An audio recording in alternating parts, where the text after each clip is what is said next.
Estás viejo, papá. Tu mentalidad de albañil ya pasó de moda. Dame la empresa, o muérete de viejo con tu dinero. Esa fue la felicitación de cumpleaños que mi único hijo me dedicó en medio de la fiesta más lujosa de Madrid, para celebrar mis 60 años. ¿Qué pensaron que haría? ¿Llorar, suplicar o ceder porque mi nuera usó al nieto que aún no nace como rehén? No. Hice algo que ningún padre normal se atrevería a imaginar. En cuestión de 24 horas, convertí al príncipe de Madrid en un indigente. Le quité los autos de lujo, la mansión, las tarjetas de crédito negras y hasta el apellido prestigioso del que siempre se jactaba. Pero lo más loco no fue ese castigo brutal, sino el plan secreto que reservé para mi ambiciosa nuera, la persona que yo más despreciaba. Ajustense los cinturones, porque lo que están a punto de leer no es una tragedia familiar cursi. Esta es una guerra fría y despiadada para encontrar al verdadero heredero entre las cenizas de los lazos familiares. Y apuesto a que nunca adivinarán quién será el ganador final en este juego de ajedrez bañado en lágrimas. La gente suele decir que la cima de la soledad no es estar solo en el desierto, sino estar en un salón resplandeciente, rodeado de cientos de personas brindando por ti, pero sintiendo un frío interior como si estuvieras en medio del invierno madrileño. Esa fue la noche de mi cumpleaños número 60. El Hotel Ritz de Madrid brillaba esa noche como un diamante. Los candelabros de cristal, valorados en decenas de miles de euros, iluminaban los costosos vestidos de noche, los trajes hechos a la medida y esas sonrisas sociales perfectas. Yo, Alejandro Ruiz Moreno, presidente del grupo Ruiz Construction, estaba allí de pie, con una copa de champán en la mano, sonriendo ante los elogios. «Felicidades, don Alejandro, el hombre que construyó la mitad de Madrid desde los escombros. Un monumento viviente, una leyenda». Me llamaban leyenda, pero no sabían que esa leyenda tenía la vista clavada en la puerta principal, esperando a dos figuras familiares: Sergio, mi único hijo, y Beatriz, mi nuera recién casada. El reloj marcó las 9 de la noche. El discurso importante estaba por comenzar. Había preparado este momento durante los últimos 5 años. Esta noche, frente a todos los socios y accionistas, planeaba anunciar oficialmente la incorporación de Sergio al Consejo de Administración como vicepresidente ejecutivo. Ese era el regalo de cumpleaños que me hacía a mí mismo. La tranquilidad sobre mi sucesor. Las grandes puertas se abrieron de golpe. Sergio entró, pero no con el porte digno de un heredero. Se tambaleaba, con la corbata desajustada y la cara roja por el alcohol. A su lado, Beatriz, con un vestido rojo deslumbrante pero con el rostro lleno de confusión y resignación, intentaba sostener a su esposo. Todo el salón enmudeció. La música melodiosa de la orquesta se detuvo. Todas las miradas se dirigieron hacia la puerta. «Sergio», susurré, sintiendo como si alguien acabara de estrujar mi corazón.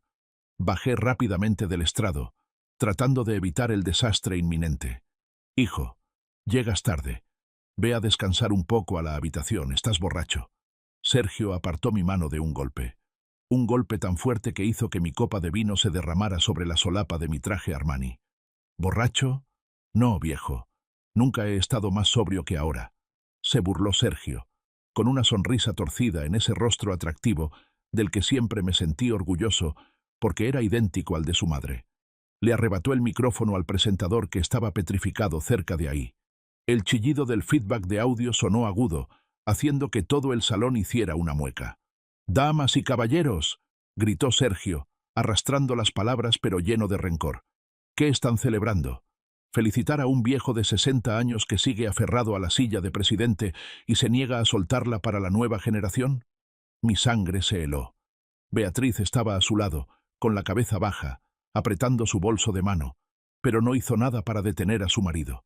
«Sergio, basta», gruñí, tratando de mantener la poca dignidad que me quedaba. «No es suficiente». Me apuntó con el dedo directamente a la cara, el dedo que llevaba el anillo de oro que le regalé el día de su graduación. «Mírate, Alejandro, estás viejo. Tu mentalidad es la de un albañil mezclando cemento, es obsoleta.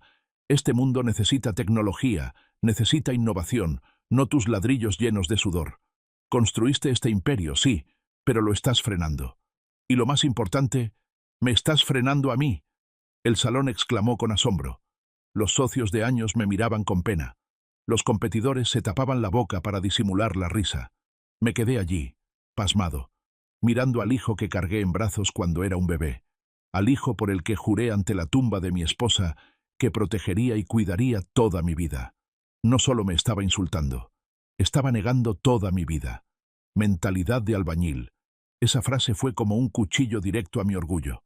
Sí, empecé como albañil. Puse cada uno de los primeros ladrillos con estas manos desnudas y sangrantes para que él pudiera sentarse en autos con aire acondicionado y estudiar en las universidades más prestigiosas de Londres. «Dame la empresa», continuó Sergio, cambiando su tono de ira a desprecio. «O te retiras y me dejas actualizar este montón de ruinas, o quédate abrazado a ella hasta que te mueras de viejo. Pero no esperes que yo me quede aquí aplaudiendo». Sergio tiró el micrófono al suelo. Un sonido seco y estruendoso resonó, como una bofetada en mi cara frente a cientos de personas. Se dio la vuelta y se marchó, arrastrando a Beatriz. Me quedé solo en el escenario, con la luz del reflector dándome directo en la cara, cegadora y cruel. No sentí ira. En ese momento, solo sentí un vacío infinito. Toda mi vida construí rascacielos, pero esta noche, los cimientos de mi propia casa, mi familia, se acababan de derrumbar. Antes de continuar, suscríbete al canal y cuéntanos desde dónde nos escuchas en los comentarios de abajo. A la mañana siguiente, el aire en mi oficina en el piso 45 de la Torre Ruiz era pesado como el plomo. La lluvia repentina de Madrid golpeaba el cristal templado, creando un sonido monótono. Yo estaba sentado detrás de mi escritorio de roble macizo, con los ojos hundidos tras una noche sin dormir. Frente a mí estaban Sergio y Beatriz. La borrachera de anoche se había disipado, pero la arrogancia en el rostro de mi hijo, no. Sergio estaba sentado con la pierna cruzada, con la actitud de quien cree tener la sartén por el mango. Beatriz estaba a su lado, con la espalda recta, el rostro frío y la mano posada suavemente sobre su vientre. Un gesto del que vagamente adivinaba el significado, o al menos el significado que ellos querían que yo entendiera. ¿Ya pensaste en lo que te dije anoche, papá? Sergio abrió la boca, sin una pizca de remordimiento por el espectáculo vergonzoso que causó. ¿Llamas a esa actuación de borracho insolente una propuesta? Pregunté con la voz ronca. Es la verdad, papá. Quizás el alcohol me hizo hablar más alto de lo normal, pero es lo que pienso. Se encogió de hombros Sergio. Beatriz y yo lo hemos discutido bien. No podemos vivir eternamente bajo tu sombra. Tengo 28 años. Necesito poder real. No ese título vacío de director de proyectos que me diste por caridad. Miré a Beatriz. ¿Y tú, Beatriz? ¿Tú también piensas que soy un viejo albañil obsoleto? Beatriz levantó la vista, mirándome directo a los ojos. Su mirada era afilada, sin la timidez de una nuera nueva. Suegro, respeto su pasado, pero Sergio tiene razón. Esta época necesita gente joven. Y necesitamos seguridad para el futuro del nieto que está por llegar. Mi corazón dio un vuelco. ¿Nieto? ¿Estás embarazada? Pregunté, suavizando un poco la voz. Beatriz no respondió. Solo puso la mano en su vientre y sonrió misteriosamente. Sergio aprovechó la oportunidad de inmediato. Así es. Vas a ser abuelo. Pero no quiero que mi hijo crezca viendo a su padre pidiéndole al abuelo cada centavo para gastar. Quiero que mi hijo esté orgulloso porque su padre es el presidente. Sergio se inclinó hacia adelante, poniendo sobre la mesa una carpeta delgada. Estos son los papeles de transferencia de la gestión. Quiero el 51% de las acciones con derecho a voto. De inmediato. Y tú pasarás a ser presidente honorario. Solo firma aquí. Y seremos una familia feliz esperando al nuevo miembro. Podrás cargar a tu nieto. Podrás descansar. Tomé la carpeta. Las frías letras legales bailaban ante mis ojos. Transferencia total del poder. Despojarme del control sobre el hijo espiritual que sangré para criar. ¿Y si no firmo? Pregunté, sin apartar la vista del papel. Sergio soltó una risa corta y cortante. Si no firmas, entonces Beatriz y yo nos vamos. Nos iremos a Estados Unidos. Nunca más verás mi cara. Y tampoco esperes ver la de tu nieto. Morirás de viejo en esta torre de marfil, solo, con tu montón de dinero.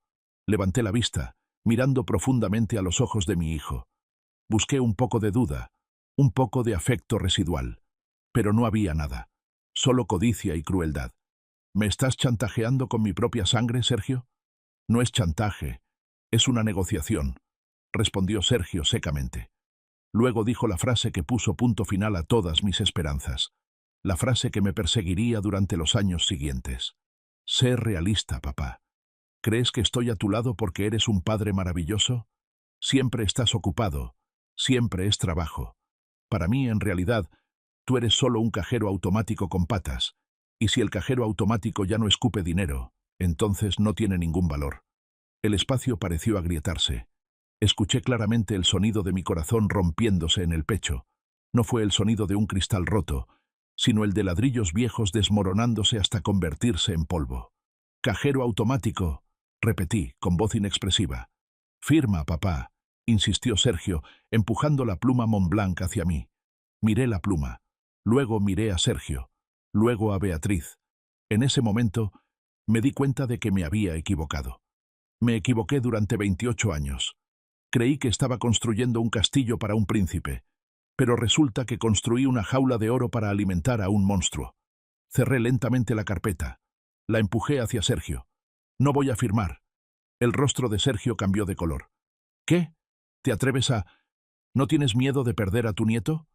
«Tengo miedo», dije, levantándome y dándole la espalda para mirar por la ventana hacia la grisácea ciudad de Madrid. «Pero tengo más miedo de dejar este legado en manos de alguien que no conoce el valor del sudor». «Bien, muy bien». Sergio se levantó de un salto, arrebatando la carpeta.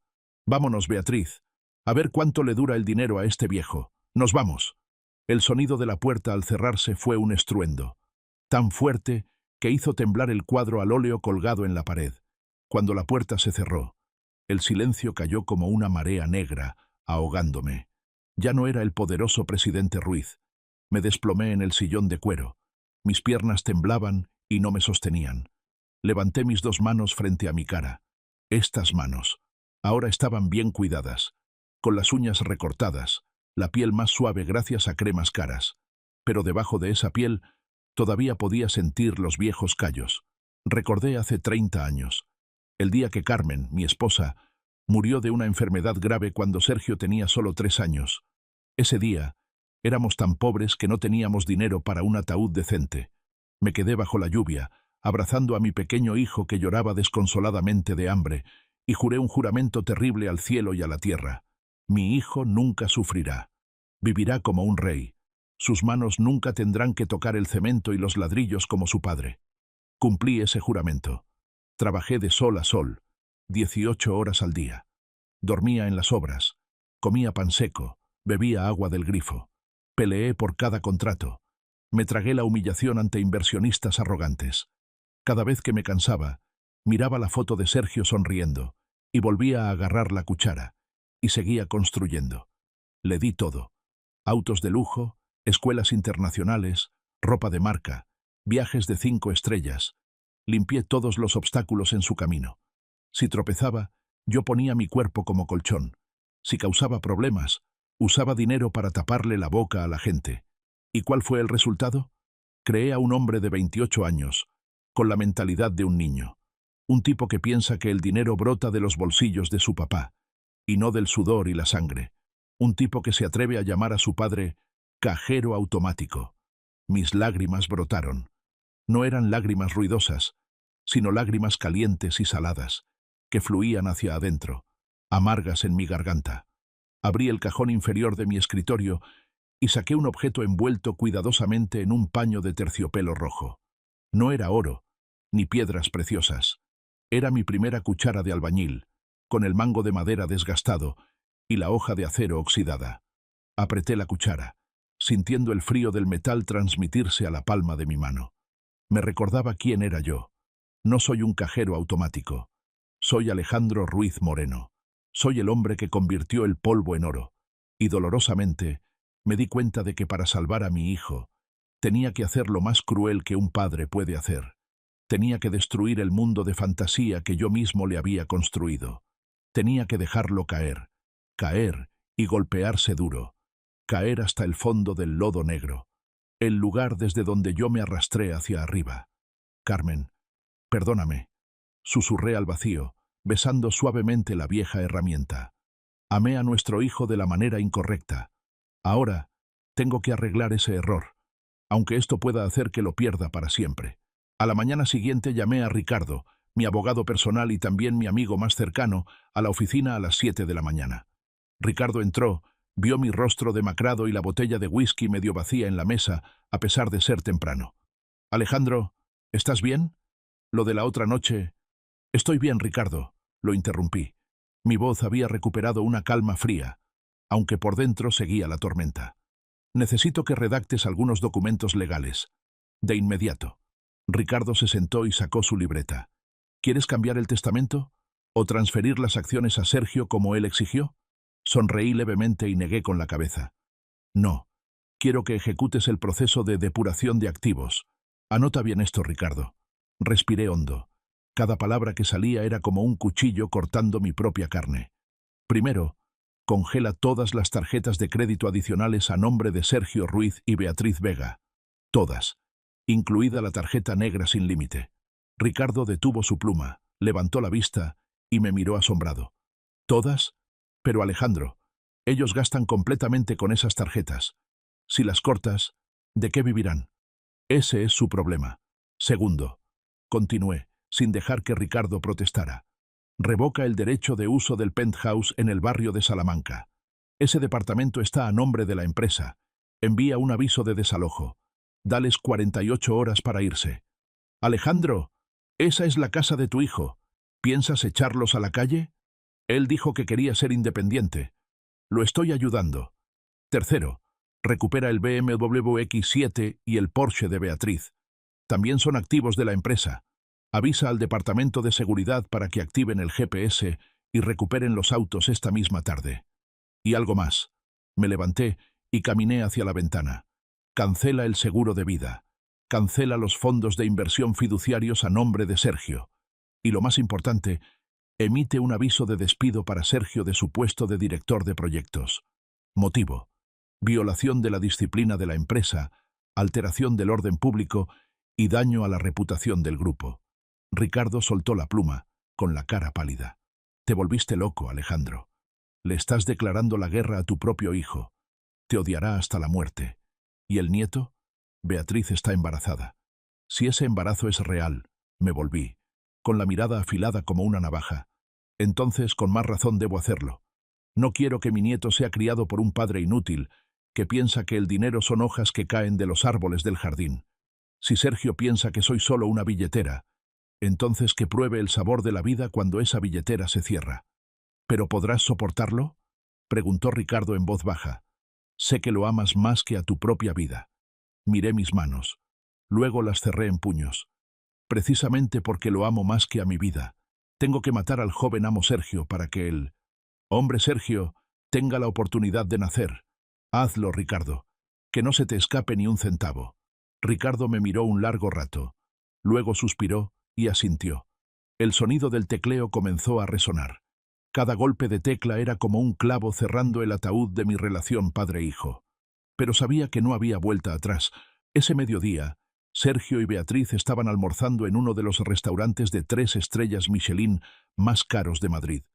Sergio, aún sin saber que la tormenta se avecinaba, estaba pidiendo con entusiasmo una botella de vino Petrus 1989, valorada en 5.000 euros. «¿Ves, amor?». Sergio se rió fuerte, tomando la mano de Beatriz. «El viejo tendrá que ceder. Mi papá no soporta la soledad. En unos días llamará suplicando que volvamos, y en ese momento haré que firme los papeles de transferencia». Beatriz sonrió, pero su sonrisa no llegaba a sus ojos. «¿Estás seguro, Sergio? Anoche se veía muy decidido». «Bah, conozco a mi papá. Solo es bueno para amenazar. Toda su vida ha vivido para mí. Vamos, un brindis por nuestro futuro. Por la libertad». Sergio levantó la copa de vino rojo oscuro. «Ting, ting». El teléfono de Sergio notificó un mensaje. Al mismo tiempo, el teléfono de Beatriz también vibró. Sergio desbloqueó el celular con calma. «Seguro es el mensaje de la transferencia de la mesada. A ver si este mes se le ocurrió aumentarla». La sonrisa en los labios de Sergio se apagó. La copa de vino en su mano tembló violentamente y cayó sobre la mesa, haciéndose añicos. El vino rojo se esparció por el mantel blanco como si fuera sangre. ¿Qué demonios es esto?, tartamudeó Sergio. En la pantalla del teléfono aparecía la notificación del banco. La tarjeta de crédito terminada en 8899 ha sido bloqueada a petición del titular principal. Transacción rechazada. La mía también, dijo Beatriz con voz de pánico. Todas las tarjetas están bloqueadas. La cuenta conjunta también está congelada. Imposible, no se atrevería, rugió Sergio, atrayendo la atención de las mesas vecinas. Rápidamente me llamó. Yo estaba sentado en la oficina, mirando el teléfono sonar. Nombre en pantalla. Hijo. Dejé que sonara una y otra vez. No contesté. Mi silencio en este momento era la respuesta más contundente. Sergio llamó por quinta vez y colgué. Llamó frenéticamente a Ricardo. «Tío Ricardo, ¿qué está pasando? ¿Por qué no funcionan mis tarjetas? ¿Qué juego está jugando mi papá?» La voz de Ricardo por el altavoz sonaba profesional y distante. «Hola, Sergio. He sido autorizado para informarte que, a partir de las 12 del mediodía de hoy, todo apoyo financiero del señor Alejandro Ruiz Moreno hacia ti ha cesado por completo. También has sido despedido de la empresa. Además, tienes 48 horas para desalojar el departamento en Salamanca. Buena suerte. Buena suerte, mis narices. Pásame a mi papá ahora mismo. No puede hacerme esto». Sergio gritó al teléfono con la cara roja de ira. «El señor Alejandro está ocupado, Sergio, y me pidió que te dijera, si eres un águila que quiere volar, no te aferres al nido. Salta. Tut, tut, tut». Sergio arrojó el iPhone de último modelo al suelo, del restaurante, destrozando la pantalla. Jadeaba mirando alrededor. El mesero se acercó, con cara de pena pero firme. «Señor Ruiz, su tarjeta fue rechazada. ¿Tiene otro método de pago? La cuenta total es de 6.200 euros. Sergio buscó en su billetera. Vacía. Nunca llevaba efectivo. Miró a Beatriz. Ella negó con la cabeza, pálida. «¿Señor Sergio?», repitió el mesero, con la voz perdiendo algo de respeto. Por primera vez en su vida, Sergio sintió la humillación de no tener dinero. Él, el príncipe de Madrid, ahora estaba en riesgo de ser tratado como un estafador. «Anótelo, póngalo a la cuenta de mi papá», gritó Sergio. «Lo siento, señor. La oficina del señor Alejandro acaba de llamar para aclarar que no pagarán ninguna factura generada por usted a partir de este momento. Si no paga, tendremos que llamar a la policía». Sergio se quedó helado.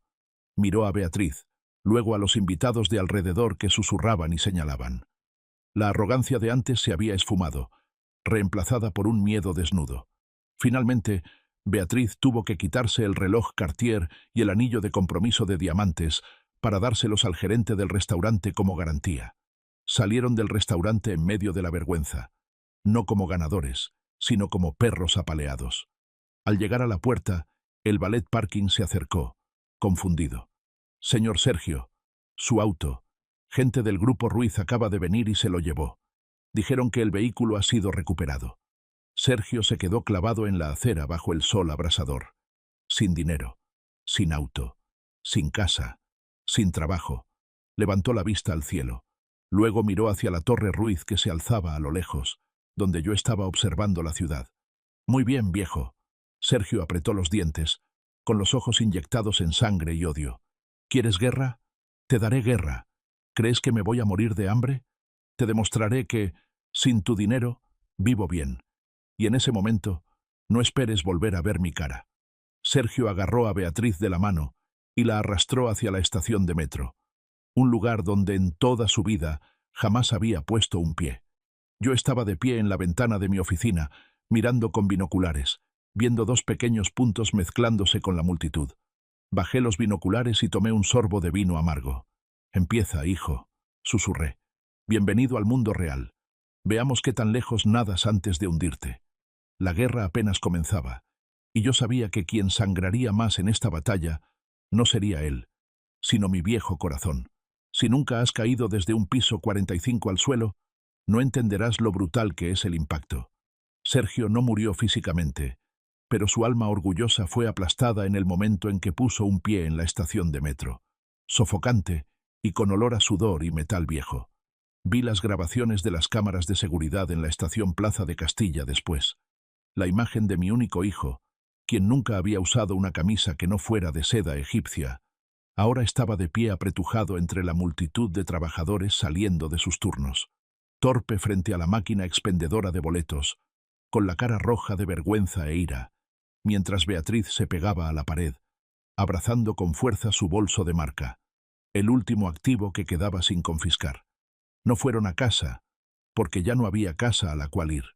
Tuvieron que buscar una pensión barata en el distrito de Vallecas, una zona de clase trabajadora por donde antes Sergio solo pasaba en su auto frunciendo el ceño con desprecio. Esa noche me senté en mi estudio, con todas las luces apagadas, solo con la luz de la chimenea. Imaginé a mi hijo luchando. Cada minuto que pasaba era como un cuchillo cortando mis entrañas. «Bebe, Alejandro», me serví el tercer vaso de licor fuerte. «Le estás enseñando a nadar. Para nadar hay que tragar agua». Pero la realidad fue más cruel de lo que imaginé. El informe del detective privado enviado a las 2 de la mañana mostraba que Sergio se había peleado con el dueño de la pensión apenas llegó. Se quejó del colchón apestoso, del grifo oxidado, y gritó: «¿Saben quién soy? Soy Sergio Ruiz. Mi papá va a comprar este barrio de mala muerte y los va a echar a patadas». El dueño de la pensión, un hombre gordo con los brazos tatuados, simplemente escupió a los pies de Sergio y dijo: «Me vale madres quién sea tu papá, pero si no me das 400 euros de depósito por adelantado, te saco a patadas a la calle ahora mismo».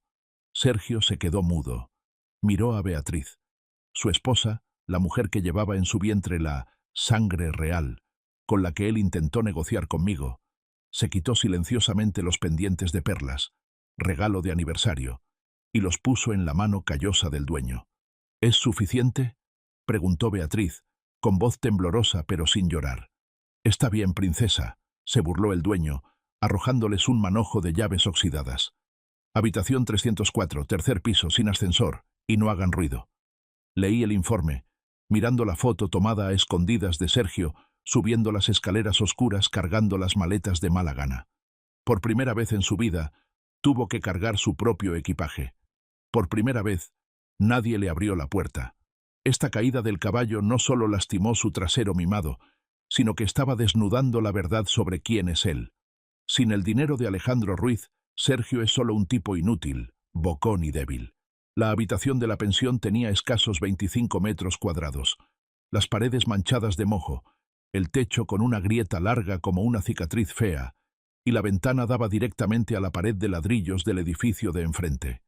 No había sol, solo olor a comida rancia y los gritos de los vecinos discutiendo. Sergio tiró la maleta Louis Vuitton al suelo sucio. Se negó a desempacar. Se sentó en el borde de la cama, con la cabeza entre las manos, murmurando como un loco: «Es solo temporal. Solo unos días. El viejo me está probando. No dejará que su nieto viva en esta pocilga». «Sergio, necesitamos limpiar», dijo Beatriz, con voz cansada. Ella comenzó a recoger las botellas de cerveza y la basura que el inquilino anterior había dejado. «¡No toques eso!», gritó Sergio. «No actúes como si perteneciéramos a este lugar. Voy a llamar a Marcos. Me debe 50.000 euros de la inversión del bar el año pasado. Él nos prestará un departamento decente». Sergio sacó su teléfono. Marcos era su mejor amigo, el que siempre lo llamaba mi hermano del alma, el que juró lealtad eterna en esas fiestas locas en Ibiza que yo pagaba por completo. «¿Aló, Marcos? Soy yo, Sergio». No pude escuchar lo que decían al otro lado, pero vi cómo el rostro de Sergio cambiaba de la esperanza al shock, y luego se ponía morado de ira. «¿Qué dices? ¿No tienes efectivo? ¿Me estás tomando el pelo? Yo te salvé de la quiebra». «¿Aló? ¿Aló?». Sergio tiró el teléfono al colchón. Siguió llamando a David, a Luis, a Javier, toda una larga lista de amigos de la alta sociedad. ¿El resultado? Buzón de voz, en reunión, de viaje, o más cruelmente: «Escuché que tu papá te cortó el grifo. Lo siento, Sergio, no quiero quedar mal con tu viejo. Mi papá todavía es subcontratista de su empresa». La verdad desnuda quedó expuesta. Esas amistades de las que Sergio se enorgullecía, esas relaciones que él creía que eran por su carisma personal, todas fueron compradas con mi dinero. Cuando se cerró el grifo, las sanguijuelas se soltaron automáticamente para buscar un nuevo huésped. «¡Malditos! ¡Traidores!», aulló Sergio, pateando con fuerza el armario de madera podrida. La puerta del armario se cayó, haciendo un ruido lamentable. Beatriz seguía en silencio. No consoló a su esposo. Encontró un balde y un trapo viejo. Empezó a trapear el piso. En ese momento, a través del lente de la cámara secreta que había mandado instalar. Sí, soy así de despiadado. Necesitaba saber cada movimiento para garantizar su seguridad, o tal vez, para satisfacer mi control enfermizo, vi un contraste doloroso.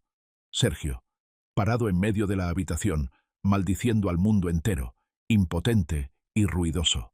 Beatriz, de rodillas en el suelo sucio, metiendo sus manos delgadas en el balde de agua negra, silenciosa y activa.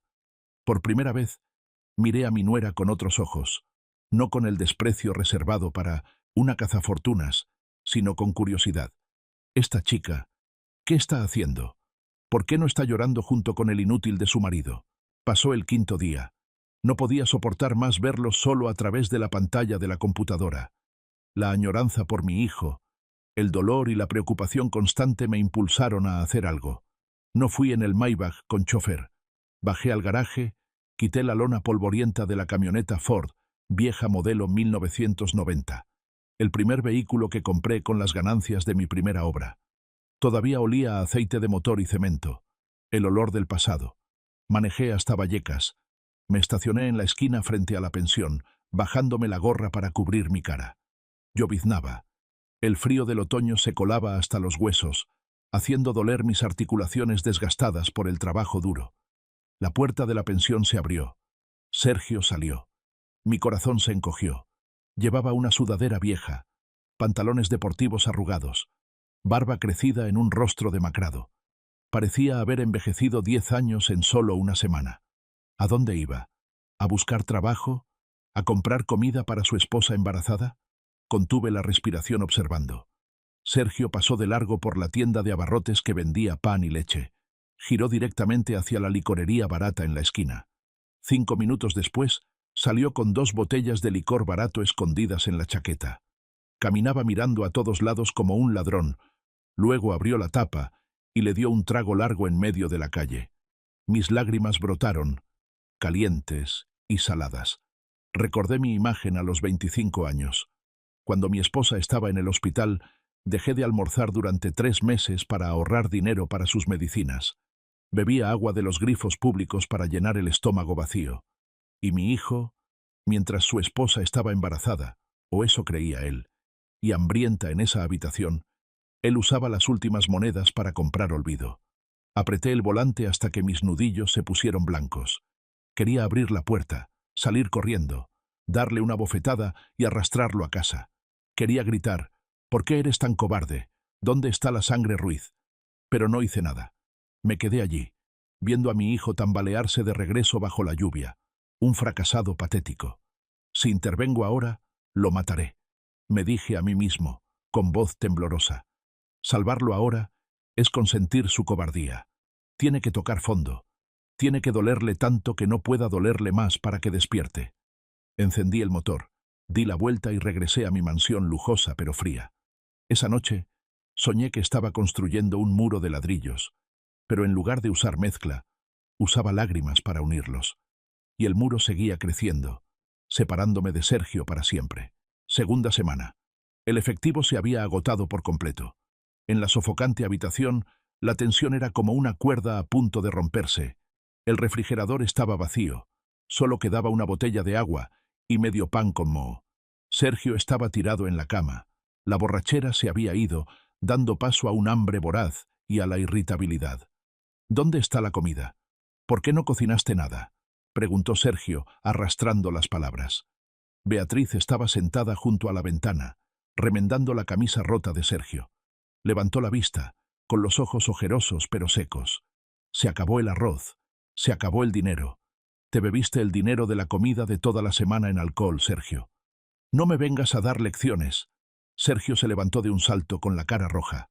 ¿Crees que yo quiero estar así? Es culpa de mi papá. Es culpa de ese viejo maldito que quiere matarnos. Sergio caminaba de un lado a otro en la habitación como un animal herido. De repente, su mirada se detuvo en una pequeña caja sobre el tocador improvisado. Era la caja de recuerdos de Beatriz. Adentro había un collar de oro con un zafiro, el único recuerdo que su abuela le dejó antes de morir. Beatriz lo valoraba más que a su propia vida. Sergio se lanzó, agarrando la caja. «Dámela. Esto se puede vender por un buen dinero, suficiente para vivir otro mes». «No», gritó Beatriz, lanzándose para recuperarlo. «No puedes tocarlo. Es de mi abuela. Tu abuela está muerta. Y nosotros nos estamos muriendo de hambre». Sergio rugió, usando su fuerza de hombre para empujar a su esposa al suelo. Le arrancó el collar de la mano. «Sergio, eres un desgraciado. ¿Piensas vender el recuerdo de tu esposa para comprar alcohol?». Beatriz gritó entre lágrimas. El dolor no era por perder el objeto, sino por la desesperación total sobre el hombre que eligió como esposo. ¡Plaf! El sonido de la bofetada resonó seco en la habitación estrecha. Beatriz cayó contra la esquina de la pared, agarrándose la mejilla. Miró a Sergio, con los ojos abiertos de par en par por el shock. No era por el dolor, sino por el derrumbe de un ídolo. El esposo elegante, caballeroso, que siempre decía palabras bonitas, había desaparecido. Frente a ella, solo quedaba un tipo cobarde, violento, dispuesto a golpear a su mujer para satisfacer su propia adicción. Sergio se quedó allí, respirando con dificultad, apretando el collar. Parecía también asustado por su propia acción, pero su ego era demasiado grande para pedir perdón. «No me obligues», siseó. Luego dio media vuelta y se fue, cerrando la puerta de un golpe. Beatriz se quedó allí, en la penumbra del atardecer. Ya no lloraba. Las lágrimas se habían secado. Llevó su mano a su vientre. El embarazo era falso, un truco para presionar a su suegro. Pero el hambre era real. El dolor era real. Y esta soledad era real. Se dio cuenta de una verdad cruel. Nadie vendrá a salvarla. Sergio no la salvará. Su suegro mucho menos. Se levantó, fue al baño y se echó agua fría en la cara. En el espejo, una mujer extraña le devolvió la mirada. Sus ojos ya no tenían esa inocencia, ni los mimos, ni los cálculos mezquinos. Esa mirada contenía un fuego frío, el fuego de la supervivencia. 6 de la mañana del día siguiente. Mientras Sergio seguía roncando con un fuerte aliento a alcohol, Beatriz ya había salido de la pensión. No vestía sus vestidos de diseñador. Llevaba unos jeans viejos comprados en el mercado de pulgas y una camiseta desteñida. El cabello recogido detrás de la nuca. Se quitó el anillo de bodas, lo único de valor que le quedaba, pero no lo vendió. Lo guardó en el bolsillo del pecho, como un recordatorio de su error. Fue al mercado mayorista Mercamadrid. El lugar era ruidoso, caótico, lleno de olor a pescado, a verduras podridas y al sudor de los trabajadores pobres. Beatriz respiró profundo. El olor era terrible, pero era olor a vida, olor a dinero limpio. Fue puesto por puesto, restaurante por restaurante pequeño al borde del camino. «Necesito trabajo, cualquier cosa. ¿Qué sabes hacer? ¿Con esas manos de princesa?». La dueña de un puesto de comida la miró con desconfianza. «Sé lavar platos, sé trapear, sé servir mesas, puedo hacer todo», respondió Beatriz con voz firme. «No necesito contrato. Págueme en efectivo al final del día y listo». La dueña la miró un momento, y luego señaló con la barbilla hacia la montaña de platos sucios en la parte trasera de la cocina. 20 euros al día. Incluye una comida. Si quieres entra, si no, lárgate. Lo tomo. Y así, Beatriz Vega, quien alguna vez soñó con ser la esposa del presidente, comenzó su nueva vida junto a un fregadero lleno de grasa y sobras de comida. El detergente le comía la piel de las manos. La espalda le dolía como si fuera a partirse en dos después de 10 horas de pie. Esos dedos delgados que antes solo sabían sostener copas de vino, ahora estaban hinchados, agrietados y sangrando por fregar ollas quemadas. Pero no se quejó, ni una palabra. Cada vez que quería rendirse, recordaba la bofetada de Sergio, recordaba la mirada de desprecio de Alejandro. ¿Creen que soy un parásito? Les voy a demostrar. 2 semanas después, en mi oficina, estaba viendo el último archivo que envió el detective. No eran fotos de Sergio borracho. Ya estaba harto de esa escena. Eran fotos de Beatriz. La foto la mostraba en cuclillas en la puerta trasera de un restaurante, comiendo apresuradamente un pedazo de pan seco, con las manos rojas y ásperas sobre sus rodillas, ropa manchada de grasa, cabello despeinado.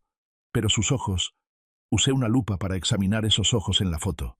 No era la mirada de una perdedora, era la mirada de una loba herida que aún muestra los colmillos, la mirada de la resiliencia, la mirada de mí mismo. Sentí un escalofrío. Recordé mis manos hace años, los callos por sostener la cuchara, por mezclar cemento, las grietas sangrantes cada vez que hacía frío. Las manos de Beatriz en la foto ahora eran idénticas a mis manos en aquel entonces. Manos callosas. Esa es la señal de identidad de los de la misma tribu. La tribu de los que subieron desde el lodo. La tribu de los que conocen el valor del trabajo. Sergio no tiene esas manos. Él tiene manos suaves de pianista, pero el alma vacía. Y Beatriz, mi nuera cazafortunas, le están creciendo las manos de una constructora.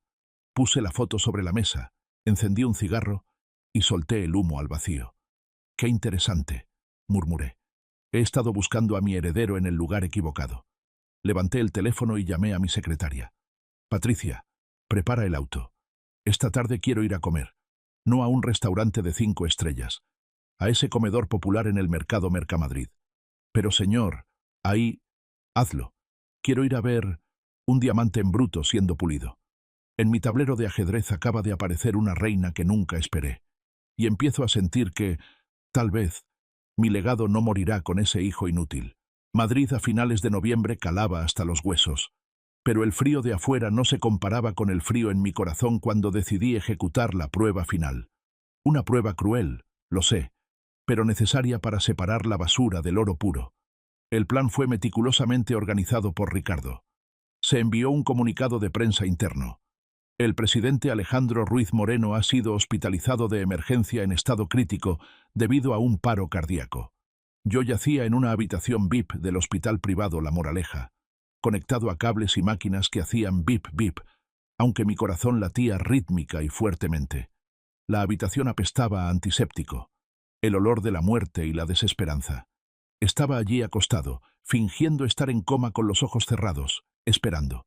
2 horas después de que se filtrara la noticia, la puerta de la habitación se abrió de golpe. No hubo pasos apresurados de preocupación. No hubo llantos ahogados. Solo el sonido de zapatos de cuero caros golpeando cloc-cloc contra el piso de baldosas frías. Era Sergio. Iba con Ricardo. Entrecerré los ojos mirando a través de mis pestañas y vi a mi hijo con un abrigo viejo, pero sus ojos brillaban de una manera extraña. No era el brillo de la esperanza de que su padre sobreviviera, sino el brillo de la codicia. «¿Cómo está la situación, tío Ricardo?», preguntó Sergio, sin poder ocultar su impaciencia. «¿Él ya se va a ir?». Ricardo, con una cara de frialdad profesional, respondió: «El médico dice que las probabilidades de que despierte son muy bajas, un infarto masivo. Entonces, ¿qué pasa con el testamento?». Sergio bajó la voz, echando un vistazo hacia la cama donde yo yacía inmóvil. «¿Cambió el testamento? ¿O sigue siendo el viejo?». «El testamento no ha sido revelado, Sergio, pero según la ley, sigue siendo el único heredero si no hay un documento que lo reemplace». Escuché el suspiro de alivio de Sergio. Se acercó a la cama. Pude sentir su aliento apestando a licor barato golpeando mi cara. No me tomó la mano. No me acarició el cabello. Solo se quedó allí, mirando fijamente el monitor cardíaco. «Apúrate, viejo», susurró, tan bajo que Ricardo no lo escuchó, pero yo lo escuché clarito. «Muérete rápido para que pueda recuperar lo que me pertenece. Ya estoy harto de vivir como una rata». Mi corazón, el corazón real en mi pecho, se contrajo de dolor. Un dolor físico más terrible que cualquier infarto real. El hijo que cargué en brazos, por el que sacrifiqué toda mi juventud para criar, ahora estaba parado vigilando mi cama, esperando que me muriera. Se fue después de 10 minutos, con la excusa de que no soportaba ver esa escena tan dolorosa, pero en realidad se fue a buscar a su abogado para planear la venta de activos en cuanto yo diera mi último suspiro. La habitación volvió a quedar en silencio. Estaba a punto de sentarme y terminar con esta farsa dolorosa. Pero entonces la puerta se abrió de nuevo. Esta vez, muy suavemente. Una figura pequeña se coló. Era Beatriz. Llevaba su ropa de mesera manchada de grasa, el cabello despeinado por el viento y la lluvia. No se atrevió a acercarse a la cama. Solo se quedó pegada a la puerta, abrazando con fuerza una vianda vieja. Se quedó allí, mirándome fijamente. Y entonces vi que sus hombros temblaban. Estaba llorando. No era un llanto de gritos falsos. Lloraba en silencio. Las lágrimas rodaban por sus mejillas demacradas. Puso la vianda en la mesita junto a la entrada. «El doctor dijo que usted no puede comer», susurró, con la voz ronca. «Pero esto es caldo de pollo. Lo cociné como lo hacía mi mamá cuando yo me enfermaba. Si despierta, por favor, coma un poco». Se quedó un momento más, juntando las manos como si rezara por algo, y luego se dio la vuelta en silencio y se fue, rápida como un gato callejero, con miedo a ser golpeado. Cuando la puerta se cerró, abrí los ojos y miré fijamente el techo blanco. Le pedí a Ricardo que me trajera la vianda. Todavía estaba caliente. El aroma del arroz y la cebollita invadió mi nariz, opacando el olor a antiséptico. Abrí la tapa, tomé una cucharada y me la llevé a la boca. El sabor era insípido. Quizás ella no tenía dinero para comprar muchos condimentos, pero fue lo más delicioso que había comido en años. Mientras mi hijo biológico deseaba mi muerte para quedarse con la fortuna, la nuera cazafortunas usó sus últimas monedas para cocinarme un caldo. Una lágrima mía cayó en el tazón, mezclándose con el caldo. «Ricardo», dije, con la voz endurecida, «prepara el auto, me voy de alta, tenemos trabajo que hacer». Si la indiferencia de Sergio en el hospital fue un cuchillo en mi corazón, lo que descubrí después fue el mazo que aplastó por completo la imagen de padre en mí. Regresé a la oficina, ya sin fingir estar enfermo. Me senté frente a la pantalla de la computadora, donde el equipo de seguridad cibernética rastreaba las actividades de Sergio en las últimas 48 horas. Al enterarse de que yo estaba por morir, Sergio no solo se sentó a esperar. La miseria y la codicia lo convirtieron de un inútil a un criminal. «Señor presidente», dijo el jefe de seguridad, con voz tímida, sin atreverse a mirarme a los ojos. «Esto es lo que el joven Sergio hizo esta mañana». En la pantalla apareció el video de la cámara de seguridad de una casa de empeño clandestina en las afueras de Madrid, un lugar que se especializa en mover mercancía robada y préstamos usureros. Sergio entró, poniendo una carpeta sobre la mesa. Habló con el dueño, un gángster conocido como El Tuerto. «Estos son los títulos de propiedad de la bodega número 4 de la empresa Ruiz», dijo Sergio en el video, con las manos temblando pero intentando sonar rudo. «Mi papá se está muriendo. Soy el único heredero. Necesito 50.000 euros en efectivo ahora mismo. Empeño esta bodega. Estos papeles no tienen la firma de transferencia». El Tuerto sonrió burlonamente mostrando sus dientes amarillos. «Yo firmo por mi viejo», gritó Sergio, sacando una pluma. «Él está en coma. De todos modos, esto va a ser mío. Dame el dinero. La próxima semana te pago el doble». Y ante mis ojos, mi propio hijo falsificó mi firma. La firma que usé para firmar miles de contratos que construyeron esta ciudad, ahora era usada por él para pedir dinero para el juego. No pidió prestado para comprarme medicinas. No pidió prestado para comprarle comida a Beatriz. El reporte de su cuenta personal, que yo seguía monitoreando en secreto, mostraba: inmediatamente después de recibir los 50.000 euros, no fue a la pensión. Se fue directo a un casino clandestino en el sótano de un bar. En cuestión de 6 horas, quemó los 50.000 euros en la ruleta y el póker.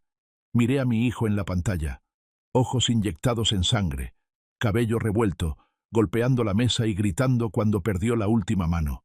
Parecía más un demonio hambriento que un ser humano. «Cometió un delito», dijo Ricardo parado a mi lado en voz baja. «Falsificación de firma, hipoteca ilegal de activos de la empresa.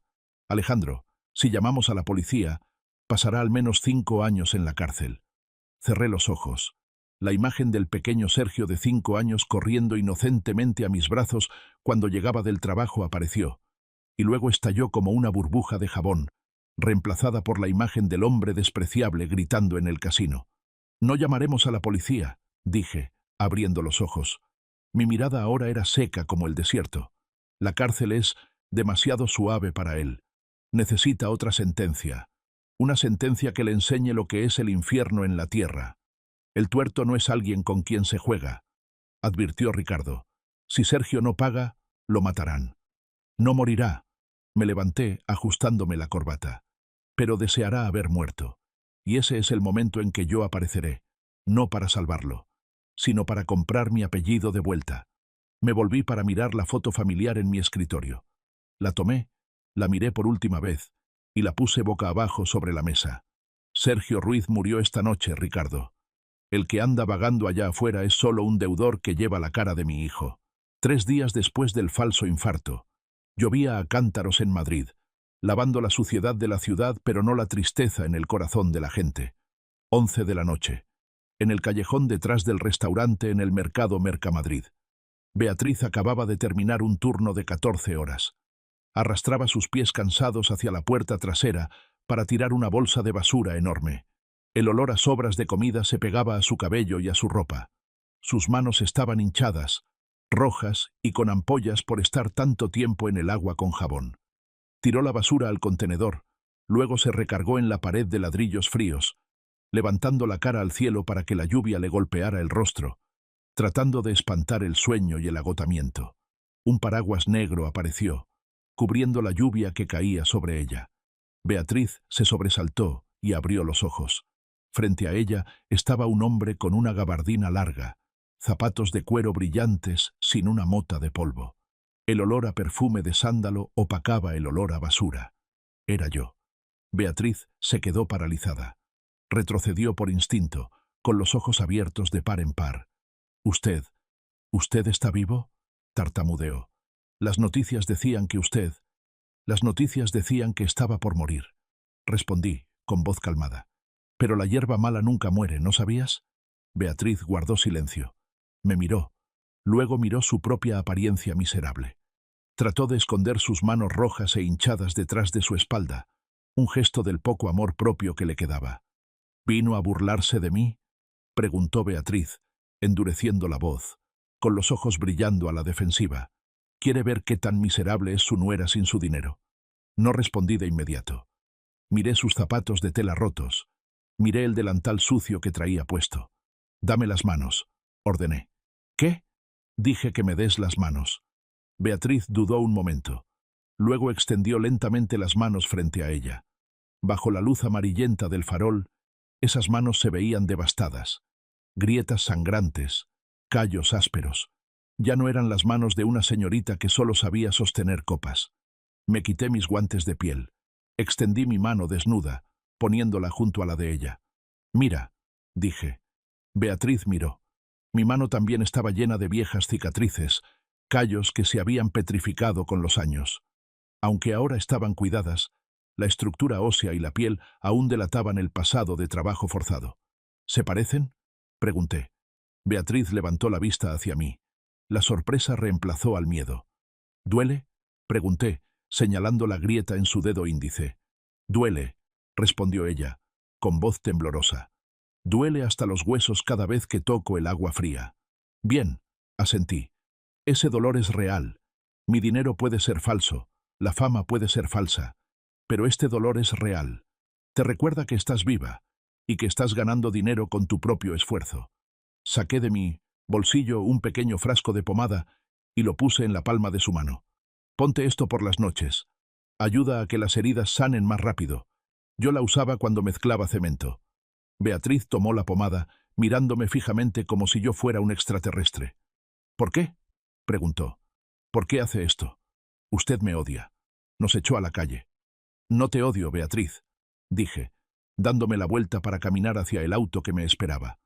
«Solo odiaba la máscara que llevabas puesta. Pero ahora me empieza a gustar tu verdadera cara». «Espere», gritó Beatriz. «Sergio, él está... Sé lo que está haciendo», la interrumpí, sin voltear. «Y tú también lo sabes. La pregunta es, ¿vas a seguir hundiéndote con ese barco o quieres nadar sola hacia la orilla?»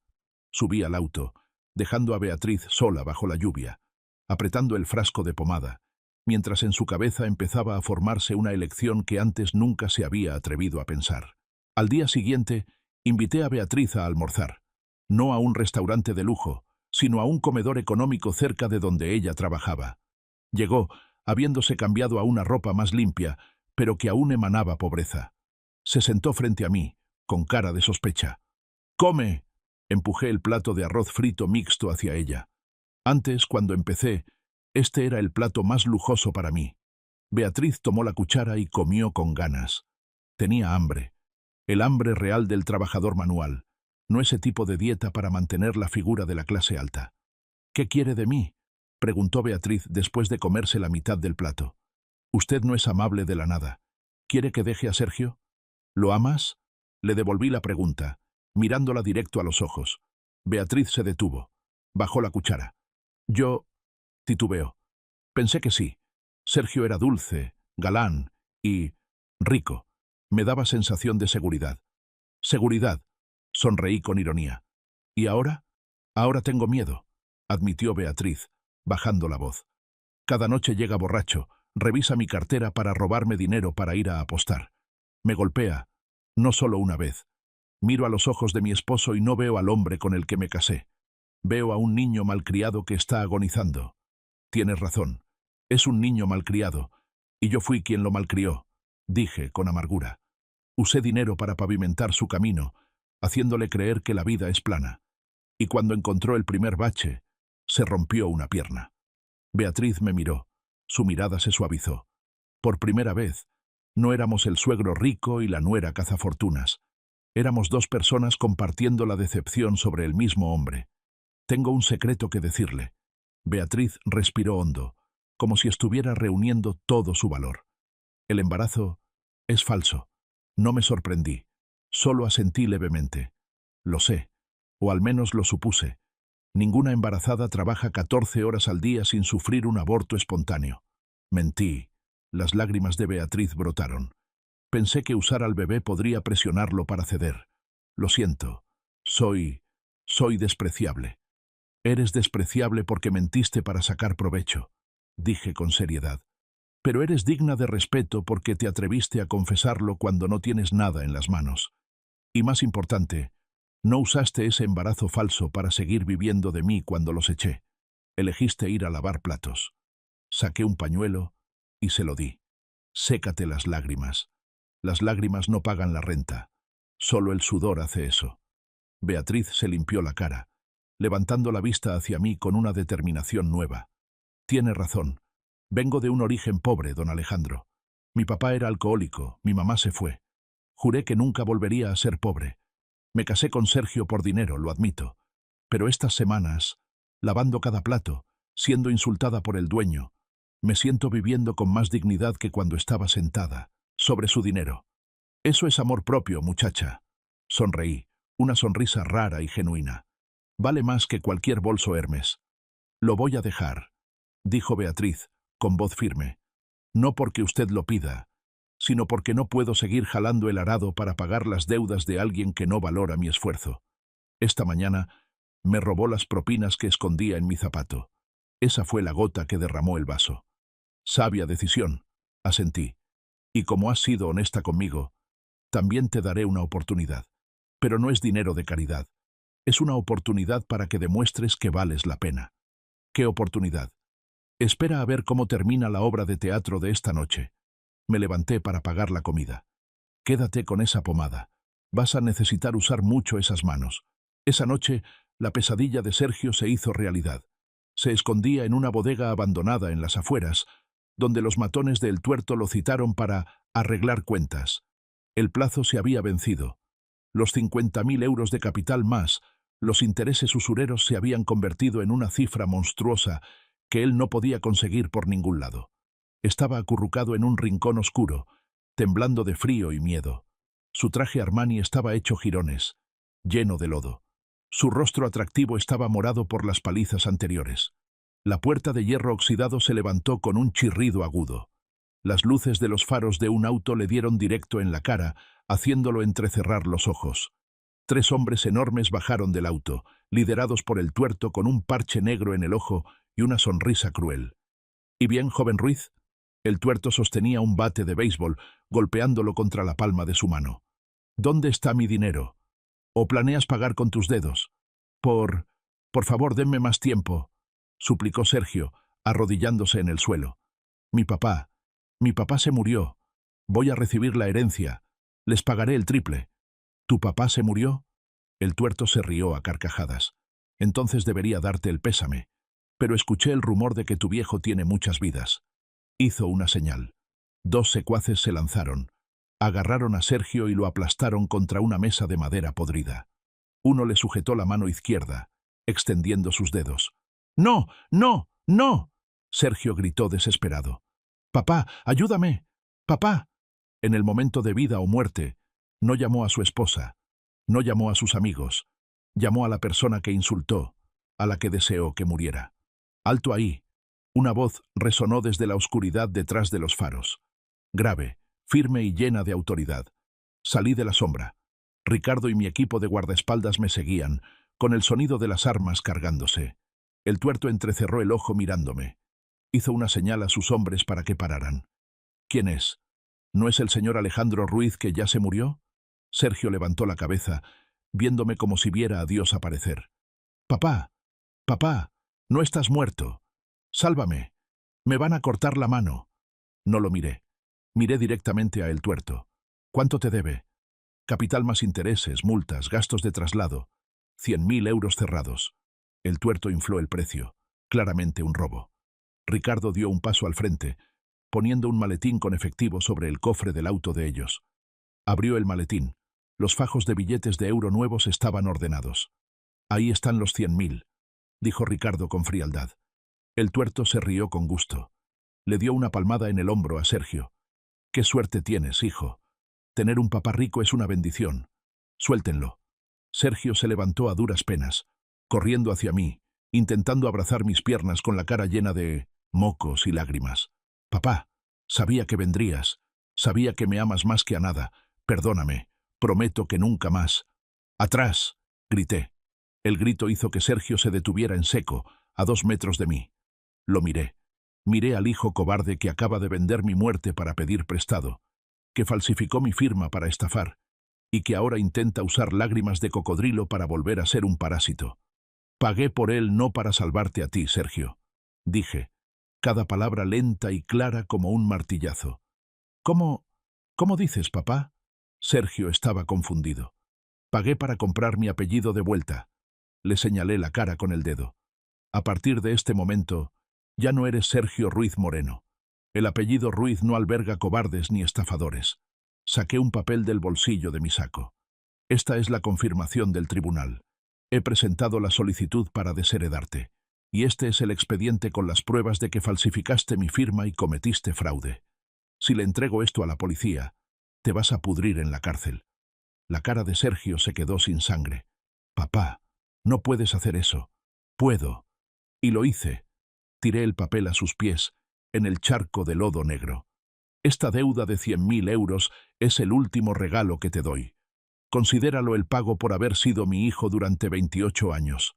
Estamos a mano». Me di la vuelta, haciéndole una seña a Ricardo. «Vámonos». «Papá, no me dejes. Papá, me equivoqué. No me dejes aquí». Sergio aulló, intentando correr detrás, pero mis guardaespaldas lo bloquearon. Cayó al lodo, llorando desconsoladamente como un niño abandonado. Pero esta vez no volteé la cabeza. Subí al auto, cerré la puerta, dejando sus gritos afuera. El auto avanzó, dejando atrás la bodega oscura y al hijo, no, al extraño, en el retrovisor. En el auto, me quedé inmóvil como una estatua de piedra. Ricardo estaba sentado a mi lado, en silencio, sin atreverse a decir nada. Llevé mi mano al lado izquierdo del pecho. Mi corazón seguía latiendo, pero sentía como si me hubieran arrancado un pedazo enorme. Acababa de matar oficialmente al hijo en mi corazón. «Al punto de encuentro», le dije al chofer, con la voz ronca. «El verdadero heredero está esperando». El drama de los lazos familiares había terminado. Ahora comenzaba el drama de la razón y la ambición. El Maybach se deslizaba suavemente por la autopista desierta, dejando atrás la bodega oscura y los lamentos de Sergio. Dentro del auto, el aire estaba denso. Ricardo iba en el asiento delantero, y de vez en cuando me miraba por el retrovisor con preocupación, como si temiera que me diera un infarto en cualquier momento. Pero no me dio ningún infarto. Me sentía más lúcido que nunca. Una lucidez fría que daba miedo. «Ricardo», rompí el silencio. «Redacta el comunicado de prensa. Mañana a las 8 anuncia mi regreso a la dirección de Ruiz Construction. Y Anuncia también que Sergio ya no tiene ninguna relación con el grupo. Alejandro. Ricardo se giró, titubeando. ¿De verdad piensas hacer eso? Acabas de salvarlo de los mafiosos. Eso demuestra que todavía lo quieres. ¿Por qué no? La lástima y el amor son dos conceptos diferentes, Ricardo. Lo interrumpí, con la vista fija en la oscuridad de la noche por la ventana. Lo salvé porque no quería que la sangre Ruiz se manchara con una muerte indigna en una bodega. Pero el hijo que yo esperaba murió en el momento en que tomó la pluma para falsificar mi firma. Saqué mi teléfono. La pantalla mostraba un mensaje de Beatriz. Ya empaqué mis cosas. Estoy esperando. A la pensión en Vallecas, le ordené al chofer. ¿Qué piensas hacer allá a esta hora? Ir a recoger al heredero, respondí secamente. Cuando el auto lujoso se estacionó frente a la pensión miserable, los vecinos curiosos asomaron la cabeza por las ventanas. Bajé. Mis zapatos de cuero brillantes pisaron la acera agrietada. La escena era irónica. Hace unas semanas, mi hijo llegó aquí como un fracasado. Hoy, yo llegaba aquí como un cazador buscando una joya entre las piedras. No subí a la habitación. Me recargué en la puerta del auto, encendiendo un cigarro. El humo subía, mezclándose con la luz amarillenta del farol. 15 minutos después, llegó un taxi. Sergio bajó. Cojeaba, con la ropa llena de lodo, la cara magullada. Al verme ahí parado, sus ojos se iluminaron con un rayo de esperanza. Pensó que había cambiado de opinión. Pensó que venía a llevarlo a casa, a bañarlo, a darle de comer rico y a curar sus heridas como hice durante 28 años. «Papá», llamó Sergio, con voz ronca, intentando lanzarse hacia mí. Mis dos guardaespaldas dieron un paso al frente de inmediato, bloqueándolo como una pared de acero. «Papá, ¿qué haces? Soy yo, soy Sergio», gritó. «Sergio Ruiz ya murió», dije, con voz de hielo, sin mirarlo, sino mirando hacia la ventana del tercer piso, donde la luz acababa de apagarse. El que está parado frente a mí es solo un hombre adulto, lleno de deudas y recién repudiado por su familia. Tienes manos, tienes piernas, y lo más importante, ya no le debes a nadie gracias a los 100.000 euros que te acabo de dar de limosna. Vive tu propia vida. No puedes hacer esto. No sé hacer nada. Me voy a morir de hambre. Entonces muérete. Solté el humo, despiadado hasta el final. O aprende a vivir. Esa es tu elección. Justo en ese momento, la puerta de la pensión se abrió. Beatriz salió cargando una bolsa de viaje vieja. Llevaba un abrigo barato pero la cabeza en alto. Sergio miró a Beatriz. Luego me miró a mí. El pánico total apareció en sus ojos. «Beatriz, ¿a dónde vas? ¿Tú llamaste a mi papá para que nos recoja?» Beatriz se detuvo frente a Sergio. Miró a su esposo cubierto de lodo. Su mirada ya no tenía reproche, solo lástima. El ambiente entre nosotros tres estaba tenso como cuerda de violín. Sergio parado ahí, sucio y en pánico. Beatriz enfrente, limpia y firme. Y yo, el observador poderoso, en las sombras. «Sergio», comenzó Beatriz, su voz extrañamente tranquila. «No lo llamé para que nos recogiera a nosotros. Vino por mí». «¿Qué?» Sergio retrocedió un paso, como si lo hubieran abofeteado. «¿Qué dices? ¿Piensas dejarme? ¿Piensas irte con este viejo? Tú, mujer traidora». Intentó lanzarse para agarrar a Beatriz, pero mis guardaespaldas lo empujaron y cayó de bruces al suelo. «Escucha bien, Sergio», dijo Beatriz, sin inmutarse ante la agresividad de su esposo. «Me casé contigo porque era ambiciosa, sí, lo admito, pero en el último mes, mientras vivíamos en el infierno, traté de ser una buena esposa. Lavé platos hasta sangrar para comprarte pan. ¿Y tú? Me robaste dinero, me golpeaste, y esta noche fuiste tan cobarde como para vender la muerte de tu propio padre». Beatriz sacó de su bolsillo el anillo de bodas, el anillo de oro blanco simple que Sergio compró apresuradamente después de que le cortaran los fondos. El de diamantes ya lo había empeñado hace mucho. «Tienes razón, Sergio. No es tu culpa. La culpa es mía por esperar que fueras un hombre. Pero solo eres un niño grandote que necesita que lo amamanten». Dejó caer el anillo al suelo. El sonido del metal tocando el pavimento hizo un clic, pequeño pero definitivo. «Beatriz, no te vayas. Te lo suplico. Yo te amo». Sergio se arrastraba por el suelo, tratando de recoger el anillo. Las lágrimas corrían creando surcos en su cara sucia. ¿Cómo voy a vivir sin ti? Tengo mucho miedo. Esa es una lección que tienes que aprender solo. Beatriz le dio la espalda, caminando hacia mí. Le abrí la puerta del auto. Un gesto de respeto que nunca le había dado cuando era mi nuera. Beatriz subió al auto, sin voltear a ver a su esposo que lloraba a gritos en el charco de lodo. «Vámonos», ordené. El auto avanzó. A través del vidrio oscuro, vi a Sergio arrodillado en medio de la calle, apretando el anillo barato, gritando el nombre de su esposa, el nombre de su padre. Esa imagen era patética, pero necesaria. En el auto, Beatriz estaba sentada en silencio, con las manos apretadas para detener el temblor. No lloraba. Ya había llorado suficiente.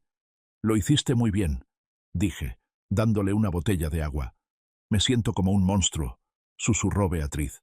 «Abandonar a mi esposo en su momento más miserable». «No lo abandonaste», respondí. «Solo te estás negando a hundirte con un barco que naufraga. Eso es instinto de supervivencia, y esa es la cualidad que necesito. ¿De verdad piensa darme una oportunidad?» Beatriz se giró para mirarme. «¿No tiene miedo de que le robe su empresa como advirtió Sergio?» Sonreí, encendiendo otro cigarro. «¿Puedes? Intentarlo. Pero para robársela a Alejandro Ruiz, tienes que ser mejor que yo. Y si eres mejor que yo, entonces esta empresa merece ser tuya. Esas son las reglas del juego». A la mañana siguiente, 9 de la mañana, sala de juntas del Consejo de Administración en el piso 45 de la Torre Ruiz. El aire era sofocante. Los accionistas, esos tiburones viejos en trajes caros, murmuraban sobre los rumores de mi hospitalización y la desaparición de Sergio. Esperaban un colapso. Esperaban para despedazar el pastel del mercado. La gran puerta se abrió. Entré, con porte digno, sin ninguna señal de alguien que acaba de tener un infarto. Los murmullos cesaron. Fui directo a la silla presidencial. Me senté y escaneé los rostros confundidos. «Buenos días, caballeros», dije, con voz potente. «Lamento decepcionarlos, pero no me he muerto. Y Ruiz Construction tampoco. Alejandro», habló un accionista mayor. «Escuchamos que Sergio tiene problemas. Y piensas, Sergio ya no tiene nada que ver con este grupo», interrumpí tajantemente. «Hoy convoqué esta reunión para anunciar un nuevo proyecto y un nuevo personal directivo». Presioné el control remoto. La pantalla del proyector mostró la maqueta de una zona urbana de vivienda social gigante en las afueras de Madrid. El proyecto Esperanza. Este era un proyecto apasionante que había planeado hacía mucho, pero no me atrevía a ejecutar por el bajo margen de ganancia. Construiremos casas para personas de bajos ingresos, trabajadores, inmigrantes, gente que está luchando como yo hace 30 años. El margen de ganancia será bajo, pero la escala será enorme y el flujo de efectivo estable. «¿Quién va a dirigir este proyecto tan arriesgado?», preguntó alguien con duda. «¿Sergio? Él no acepta hacer cosas de poco dinero». «No es Sergio», sonreí misteriosamente. «Adelante». La puerta lateral se abrió. Beatriz entró. El salón exclamó con sorpresa. Nadie reconoció a la chica lavaplatos sucia de anoche. Beatriz llevaba un traje sastre azul marino de corte perfecto, el cabello recogido en un moho alto, maquillaje ligero pero afilado. Lo único era que no llevaba joyas, y si alguien observaba bien, vería que sus manos aún tenían asperezas ocultas hábilmente bajo el esmalte de uñas color nude. «Les presento a la directora ejecutiva del proyecto Esperanza, la señora Beatriz Vega», anuncié. «¿Tu nuera?». Uno se rió con desprecio. «Alejandro, ¿esto es nepotismo? ¿Qué sabe ella de construcción?». Beatriz subió al estrado sin miedo. Puso la carpeta sobre la mesa, mirando directo a quien hizo la pregunta. «No sé cómo construir los rascacielos donde ustedes se sientan con aire acondicionado», dijo Beatriz, con voz clara. «Pero sé exactamente lo que un trabajador con ingresos de 900 euros al mes necesita en una casa. Sé qué comen, cómo se transportan y cuánto están dispuestos a pagar por un sueño seguro». Empezó a presentar. No con números financieros secos, sino con las experiencias reales y dolorosas que acababa de vivir en la pensión de Vallecas. Habló de los grifos oxidados, las paredes con moho y el anhelo de un hogar digno. Su pasión y su conocimiento de la realidad desnuda atraparon a todos. No hablaba como una niña aprendiz. Hablaba como una sobreviviente del campo de batalla. Cuando Beatriz terminó su presentación, el salón quedó en silencio unos segundos. Luego, sonaron aplausos dispersos, y finalmente todo el salón se puso de pie. Miré a Beatriz. Mi corazón se llenó de un sentimiento que había perdido hacía mucho. Orgullo. No orgullo por la sangre, sino orgullo por haber encontrado a un sucesor. Esto no es nepotismo, les dije a los accionistas al terminar la reunión. Esto es meritocracia. Ella no está sentada en esa silla porque lleve el apellido Ruiz. De hecho, se divorció y devolvió el apellido. Está sentada ahí porque tiene el hambre que todos nosotros ya olvidamos. Pasaron 12 meses.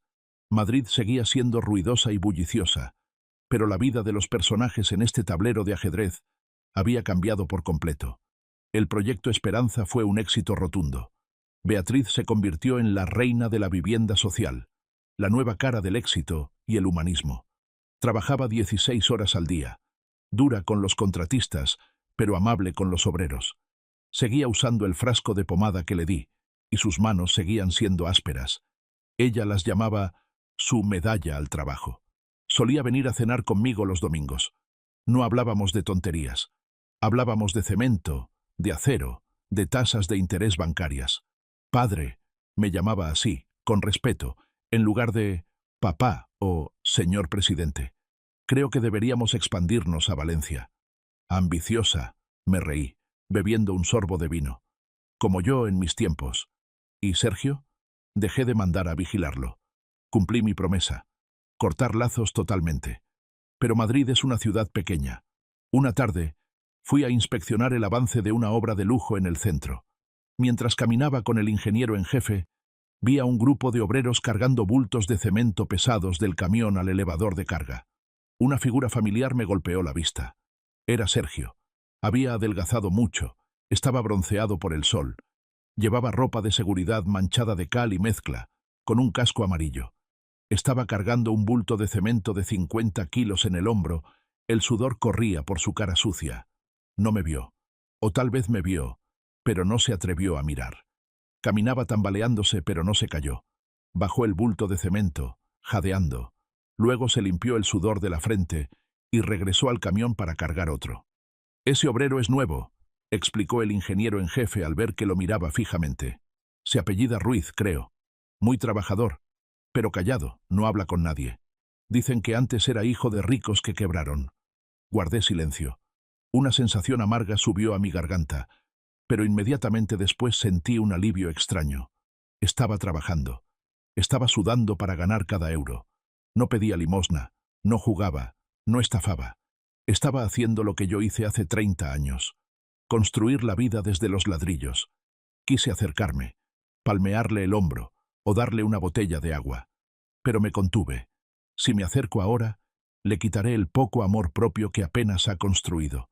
Necesita recorrer este camino solo. Me di la vuelta y me fui, pero en mi interior le envié un saludo. «Muy bien, hijo. Al fin veo un poco de hombre en ti».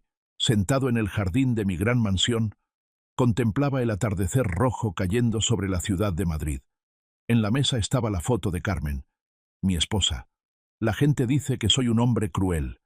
Dicen que soy el monstruo que sacrificó a su propio hijo para proteger su fortuna. Quizás tengan razón, pero no entienden lo que es el legado. El legado no es el dinero que dejas en el banco. El legado no es el edificio que lleva tu nombre. El legado es el espíritu que transmites a la siguiente generación.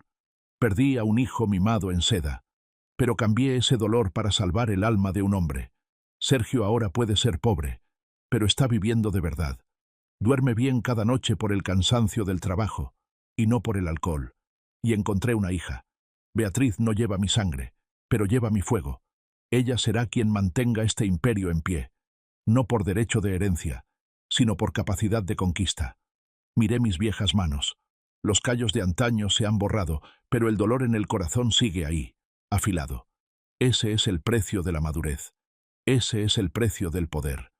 Levanté mi copa, brindando por mí mismo, por Beatriz, y por el obrero que carga cemento en algún lugar allá afuera. La vida es muy justa, Carmen. Susurré a la foto. Nadie hereda la grandeza. Tienen que construirla con sus propias manos. Y a veces, Para construir un castillo firme, estamos obligados a demoler los ladrillos podridos, aunque sean los ladrillos que más amamos. El sol se puso por completo. La oscuridad cubrió el jardín. Pero a lo lejos, los edificios de Ruiz Construction seguían iluminados, brillantes y orgullosos en medio del cielo nocturno. Si esta historia te ha cautivado, dale like al video, suscríbete al canal y comparte tus pensamientos en los comentarios. Para escuchar la siguiente historia, haz clic en el recuadro a la izquierda de la pantalla. Gracias por vernos.